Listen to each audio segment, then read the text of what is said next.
Hey friends, welcome to another episode of Create or Die. It's your host, Ike. That's right, we're coming at you once again. Now, this time, believe it or not, it's episode 67. Okay? You might be saying, that's exciting, but that's not necessarily an important number, right? I'm not 67. I wasn't born in 1967. Some people, my kids, think I was. But what makes this episode important? Well, this is the episode where I tell you officially from the onset something that I think is pretty cool, personally. I've been doing this podcast for over a year, okay? And I've been, in reality, just talking to myself. I've been digging deep. I've been asking friends and acquaintances, colleagues to come on the program and maybe reassure myself. And believe it or not, I've been somewhat hypocritical. You know, I've talked the talk, but I haven't walked the walk. And now I'm gonna do it. I'm taking a step into the unknown, facing one of my biggest fears, that of uncertainty about where the next paycheck is going to come from, honestly. You know, how I'm going to provide for my family. I'm taking the step. It's an educated one. It's one I've been working towards for the past 2 years. But as of February 2nd, 2024, I will no longer be working for an organization for a paycheck every 2 weeks. Instead, I'll be doing freelance, free range, creative. I'll be starting an agency of one to begin, and I'm gonna gather some of the most capable people I know, builders, creatives, who can help me on this journey. As things ramp up, I'll engage them on a contract basis, and we'll see where it goes from there. But I'm essentially going after my dream. I'm gonna go create something new, something bigger than myself, something that scares the crap out of me. You know, I think they say if your dreams don't scare you, then they're not big enough, right? Well, this definitely scares me. Like I said, it's an educated guess. It's an educated risk. You know, I've got relationships with current clients that will feed me consistent work, and then it's time to turn on that sales motion and build it into something really big. I'll be launching a new website soon. Still playing around with, you know, what is the brand exactly that I'm going to be functioning under as far as the agency goes. You know, I've got my Create or Die LLC brand, which is the parent organization, but I don't know that I'm going to go with Create or Die Studios. You know, maybe that's the right choice. Playing with a couple other ideas that will complement that. Okay? So if you want to hear a little bit more about my decision, what my plans are, what I'm looking to do, if you want to go on this journey with me, then I invite you to join me on these podcasts, on the YouTube channel, as I start to unfold my experiences, you know, in real time almost. You know, yeah, I will be doing some live streams. You'll be able to see what it looks like for a freelancer to start something like this in a down economy. There are some that would say not the right time, and others, that's the voice I choose to listen to right now, would say this is the perfect time, and that some of the greatest companies of the past couple of decades were created and founded around the last downturn. And that's what I'm looking to do. So stay right here and we'll talk a little bit more after the break.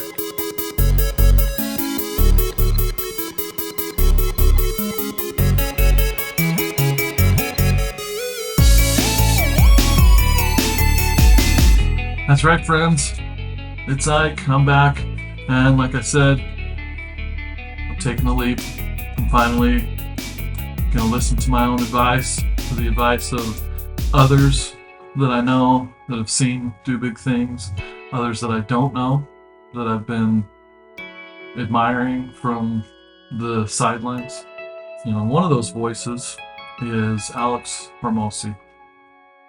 I just finished his first book for the second time, $100 million offers.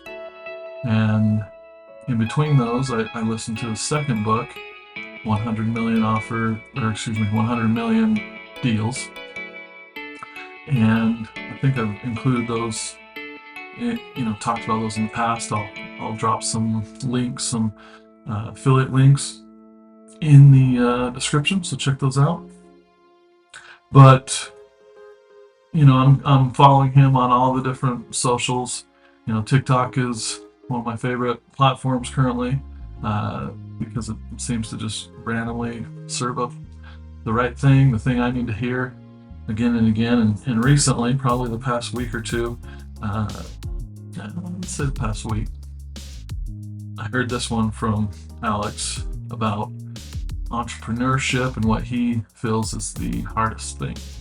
One of the hardest parts of entrepreneurship is managing emotions and managing anxiety and managing stress so that you can make higher quality decisions. And high quality decisions are one of those things that compound over a long period of time, because we make hundreds and hundreds of decisions every single day, every single week for our business. And it's many small micros that can go all the way up. 1% better every day compounded for 365 days is 37x what you started, or 0.1% worse goes down to 0 at the end of the year. So there you go. Alex Hormozi, he's a young guy, relatively speaking. He's in his early 30s, and he's worth hundreds of millions. He's built some awesome brands. He's done more than a lot of us will do in our entire lifetime in, the past decade, basically. And he has a gift for distilling down important knowledge nugs into bite-sized mini nugs that we can all consume without choking. Just great. And they're super tasty and applicable. And he's also got a gift for being direct and frank and speaking on a third grade level, which I know I appreciate, because a lot of these marketing books out there, or entrepreneurship books, or even books on theory of design or whatever, can be a little over one's head. And I think a lot of times they do that because they're speaking to themselves, or they want to show their peers how much they know and pat themselves on the back with their beautiful buzzword-laced vocabulary, right? But Mr. Hormozi, he breaks it down simple, matter of fact, do X, get Y, but it's that easy. Here's a script, and he's constantly sibling. But it's enough about him. Let's dissect what he just said right there, right? One of the hardest things about entrepreneurship is managing one's emotions. Now, since I've made this decision, and I've still got the relative security of my day job for another couple weeks, and got a couple more paychecks coming my way, every once in a while it'll just hit me like, what in the F have you done? Are you seriously throwing away this cush job with benefits, good pay, and all you got to do is give that company 40 to 60 hours a week, and the rest of the time is yours, and you're good. And you're just gonna throw that away because what? You think you're special, right? And it's been a couple months, month and a half ago, early December or so, when over a month, when I gave my notice and I said, listen, boss man, I'm looking to do something more with my life. I'm looking to follow my dream of creating all the time and not having anyone else I can point to as, oh, that person, is running the company or the department in a way that I don't agree with, or this louder voice, squeakier wheel wins in this occasion, because I no longer have the energy to fight these battles that are a moot point. And I'm, just hypothetically saying these things. It's not that I've really experienced this, right? And I'm not trying to complain either. It's just, honestly, it's time. And I know that I'm meant for something bigger. I'm meant to do this. And now is the time for me. But yeah, it's been scary. So what Alex Hormozi said there about managing our emotions to not let anxiety take over, and that need to make the next dollar determine our decisions, right? You've got to make the right decision at the right time that will benefit you, the company, your family, long term. And that's going to mean saying no to things. And that's been one of the hardest things that I've learned in my 20 years of doing commercial art. Is someone comes to me with a job, big or small, and I'm like, yeah, it's better than nothing, right? I depend on this, I'm going to do it, I'm going to take it, and we'll just make it work, right? And I ignore the red flags where they're like, yeah, I've worked with 20 other designers, and they're all stupid, they can't do good work, but I've seen what you do, I know you're different, and this is going to be amazing. Right? So that sounds good. They just complimented me, and they have money, and we're going to do this, right? Wrong, my friend. As soon as they start, putting down others that they've worked with, that's automatically a red flag. They're not willing to take any ownership for, why things went wrong. And 9 times out of 10, it may not be on the first project, may not be the first exchange, it may be 3 or 4 down the road, or it may be when it comes time to actually collect the money, which is super important, right?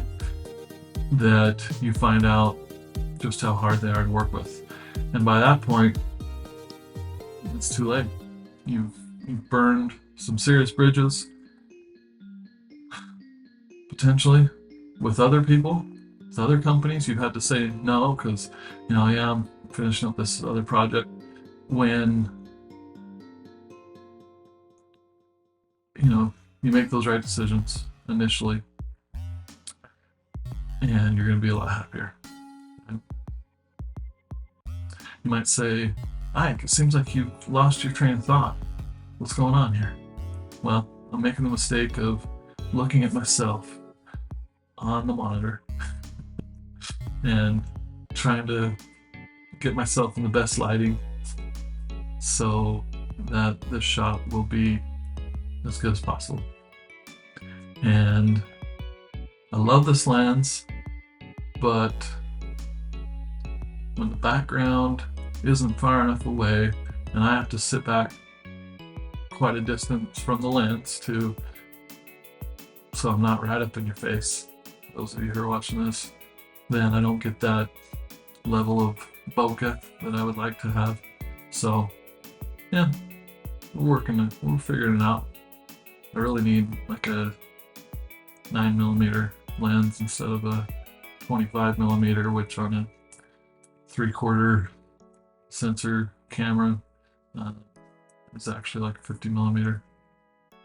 Anyways, I digress. There you go. That's one of those creative ADD things that I suffer from. So let's get back to what we were talking about. Wearing our emotions on our sleeves. And I think that's one great example about anxiety and how you can overthink things and worry yourself into a stupor, and the next thing you know, you're thinking, yeah, I've just got to run to the closest fast food place and work a few hours so that we can, pay a bill or whatever, rather than thinking, okay, let's get on the LinkedIn, let's start reaching out to warm leads, come up with tailored ideas for what could help their business. Like, just reaching out. I love your website. I know we worked in the past. Looks like you have an amazing creative team. Congrats. That's great. I am not looking to displace them, but I noticed that you don't have 3D versions of your products and exploded views, and you're lacking in explainer videos. Or what are your thoughts on that? I have this idea that has worked for me at other companies where we do this and this, and I'd love to take you to lunch and talk about that. If you're reaching out to warm leads where there's some type of connection, yeah, you're gonna close a high percentage of those. You're not just sending out some random email to some rando who doesn't know you and saying like, do you need 3D or video services? Well, great. We've been doing this for so much years and we can do it cheaper and quicker than anyone else. Yeah. And that's another good thing about Alex Hormozi is he talks about his failings and how one of the biggest things that he ran up against was, he had a successful gym business. He started Gym Launch, where he would go into struggling gyms, work his magic for 30 days or whatever, get the membership levels back up, and incorporate his marketing techniques that have really worked. And next thing you know, that gym is doing well and he's sharing in the profits. And he did that, multiple gyms a month, made multiple hundreds of thousands of dollars, and then one day ran into a situation where the gyms started offering refunds to their gym goers and having them sign up again, because then that way it was kind of a loophole around what they owed Alex Hormozi for, I get so much of the profits for the people I signed up during my time helping your gym. Well, let's just cancel that and get the money refunded and then sign up again. That deal's over, and now I get to collect all the proceeds as Mr. Gym owner, right? They were getting refunds. The gym owners had found a loophole. Alex Hormozi had just paid all of his salespeople, and next thing you know, they looked at their account, Alex and his wife or girlfriend at the time, Layla, and they were 60,000 in the negative because of all those refunds, and they kept coming, right? And so he was broke, essentially, and so he got pretty worried for a minute, which I think we all would, and thought, what am I going to do? This model has been broken. I've got other gyms on the line who are willing to pay me some bucks, and how am I going to do it? Because they could do the same thing. So I'm going to have to call them up and cancel. And, Layla, you've got your personal training thing that you do, right? And that was pretty good business at one point. How about we just flip the script and start calling people up, setting up personal training engagements, and you can get some of your athletic friends to join in, and we'll get their plates filled, and maybe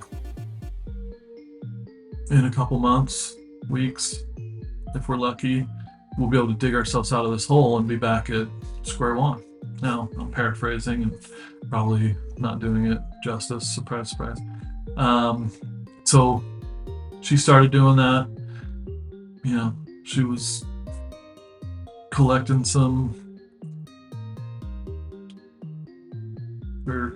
scheduling some appointments, collecting some down payment money, but there was still a long way to go. At the same time, Alex started calling up these gyms. First one he called, he was like, hey, sorry, I'm not doing this anymore. It kind of blew up in my face. I'm afraid I'm gonna have to cancel on you. I won't be there, in 2 weeks to help transform your gym. I apologize.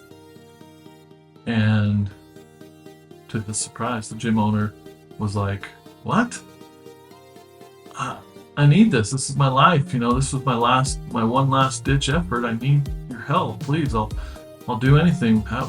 Just one more. Don't let me be your last one.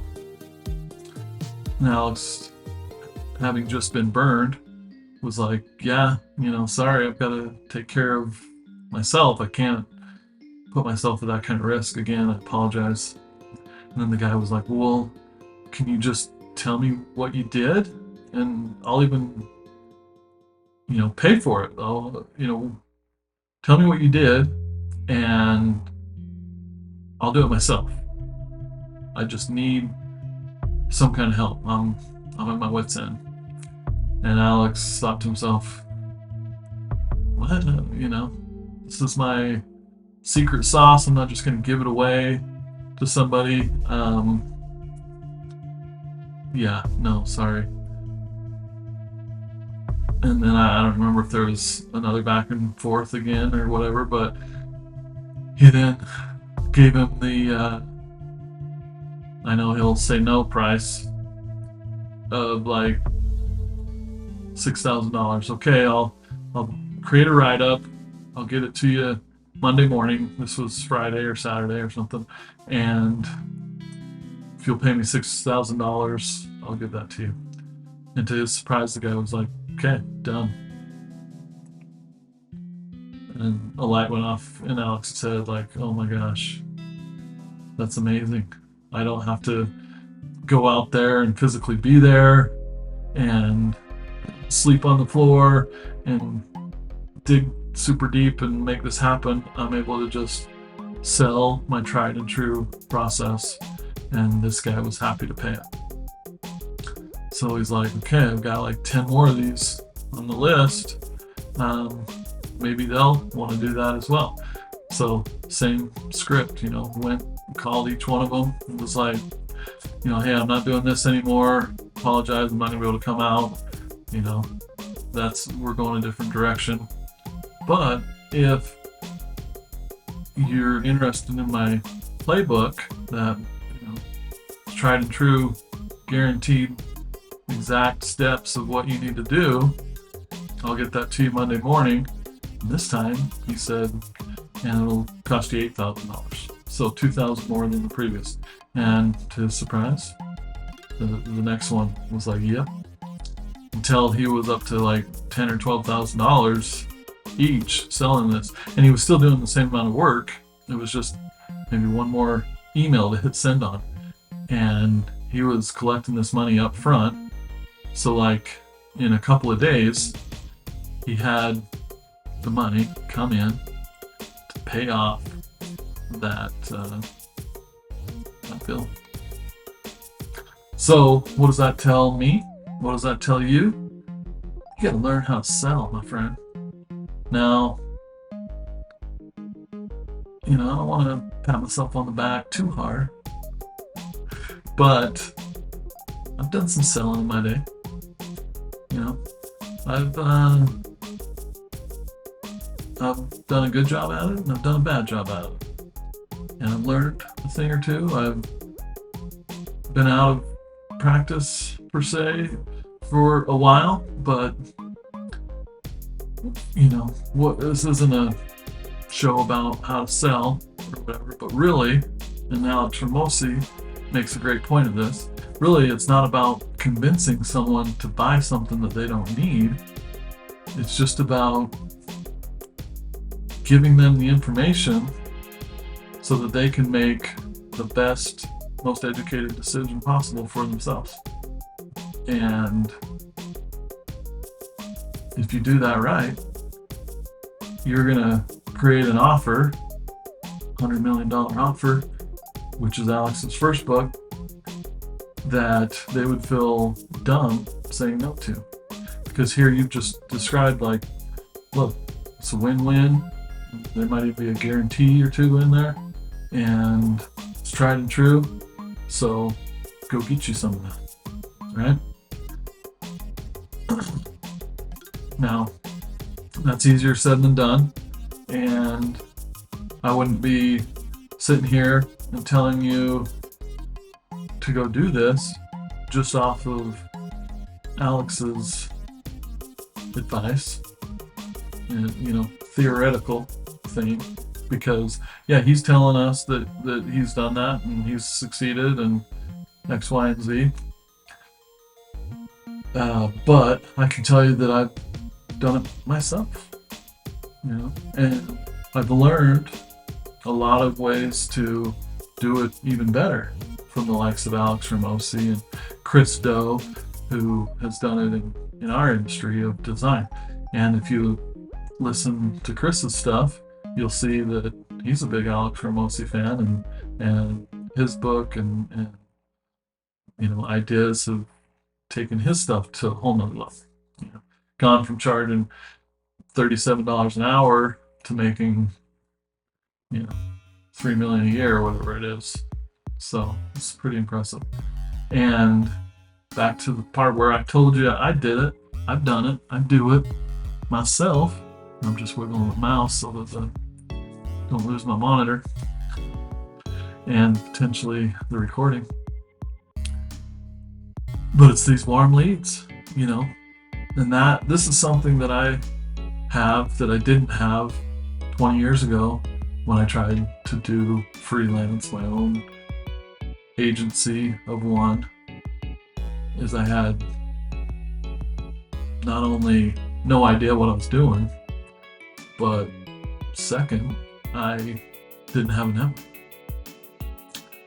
You know, over the past couple of years, when I've been dipping my toe into doing some side work, I've reached out to my network.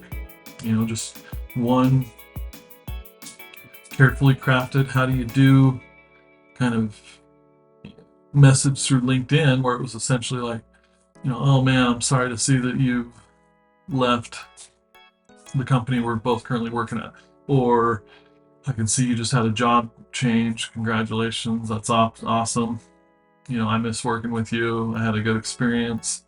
And just so you know, I'm available for freelance creative, something I'm doing on nights and weekends just to help build the portfolio. I'd love for a chance for us to work together again.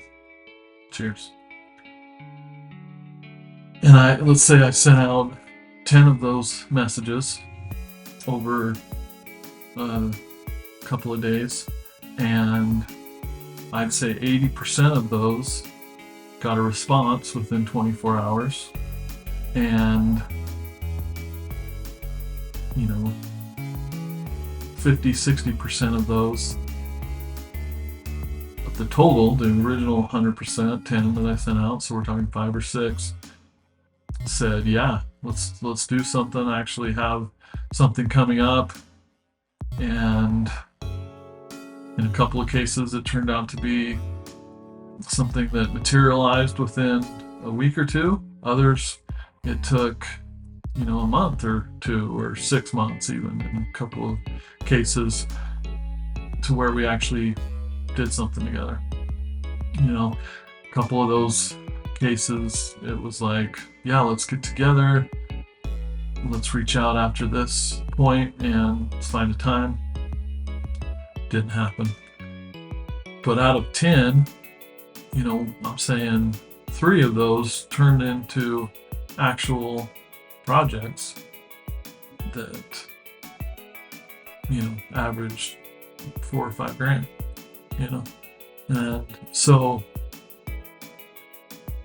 basically decision came to, hey, I've been doing this on the side for a couple years, made some good supplemental income, created some new relationships, and built some new bridges with new people. And it's time to say, yeah, if I put 100% of my effort into this and I do what I know I need to do, then it's going to work. It is going to work. Now, does that mean I'm never going to be late for a payment, or I'm never going to have to kind of dig deep and figure out how to get through a little hard spot? No, not at all. Not at all. And I can, to Alex's point there on the onset, I can let that eat me up and be afraid and allow that to scare and bother me. Or I can say, I'm just going to take it one step in front of the other. I'm going to keep all of these different plates spinning. To use a marketing sales term, I'm going to focus on all these different stages of the pipeline or the funnel. We're going to ensure that we're doing enough social to help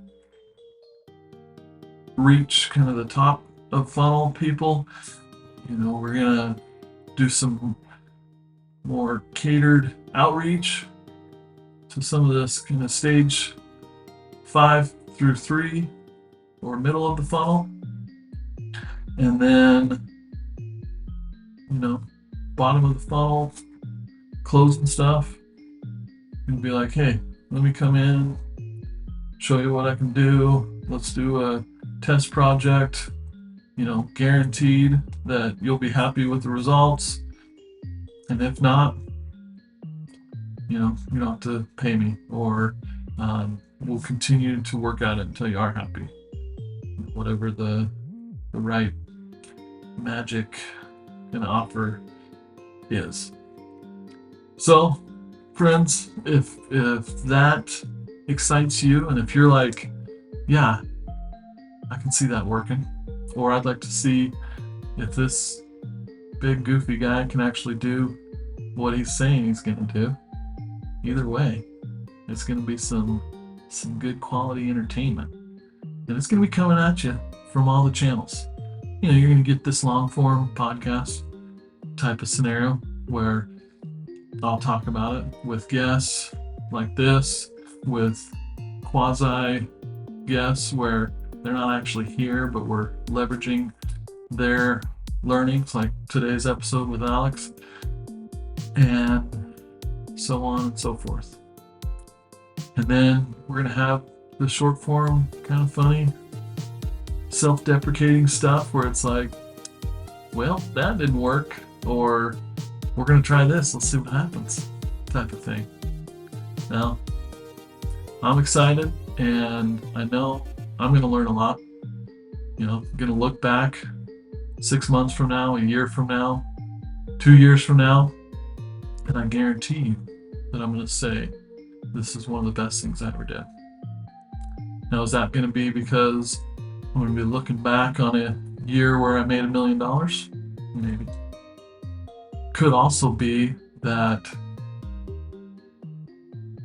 I learned a lot about myself through the process, and I was introduced to a new opportunity maybe that wasn't quite what I foresaw for myself, but it actually turned out to be the right thing at the right time.